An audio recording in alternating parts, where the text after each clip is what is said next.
भारत की पूरी सेना और भारत के सैनिक प्रधानमंत्री मोदी के चरणों में नतमस्तक हैं। यह कहना है बीजेपी के मध्य प्रदेश के उप मुख्यमंत्री जगदीश देवड़ा का।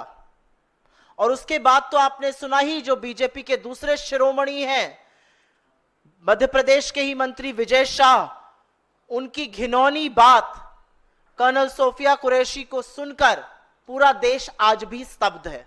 और उसके बारे में हाईकोर्ट ने क्या कहा है उसको साझा कर देती हूं।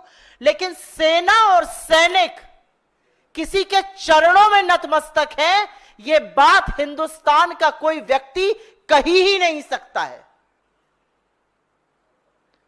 जिस सेना के शौर्य और पराक्रम के आगे पूरा देश नतमस्तक है, जो सेना हमारी सरहद से लेकर हमारी भूभागीय अखंडता, हम सबकी सुरक्षा सुनिश्चित करती है, जो जब जब देश पर संकट आता है, इस बार भी जब पहलगाम का आतंकी हमला हुआ तो दुश्मन को नाको चने चबवाने का काम जो सेना करती है, जिसने पाकिस्तान में घुसकर आतंकी कैंप निस्तो नाबूद किए, जिसने पाकिस्तान की रूह कपा दी, उस सेना के लिए कहना कि वो सेना किसी के चरणों में नतमस्तक है, यह पाप है। और यह पाप बीजेपी के लोग, बीजेपी के उप मुख्यमंत्री, उनके वरिष्ठ नेता लगातार कर रहे हैं।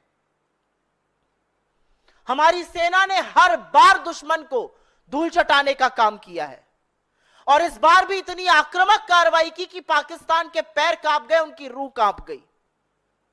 एक ऐसी सेना जिसके लिए इस देश के हर व्यक्ति के मन में सम्मान है, आदर है और पूरा राष्ट्र कृतज्ञ है कि हम शांति से, हम सुरक्षा से, हम आराम से इसलिए रह पाते हैं क्योंकि हमारे जाबाज सैनिक इस देश की सुरक्षा करते हैं। और वो इस देश की सुरक्षा तपते हुए रेगिस्तान से लेकर हाड़ कांपती हुई ठंड वाले सियाचिन के ग्लेशियर में खड़े होकर करते हैं। और तब हमारा लोकतंत्र, तब हमारी भूभागीय अखंडता, तब हमारा देश सुरक्षित रह सकता है। और ऐसी सेना के लिए जिस व्यक्ति के मन में इतनी दुर्भावना, इतने गंदे विचार हैं, वो व्यक्ति किसी भी पद पर रह ही नहीं सकता है। एक लोकतंत्र में उप मुख्यमंत्री रहना तो विचार के बाहर की बात है।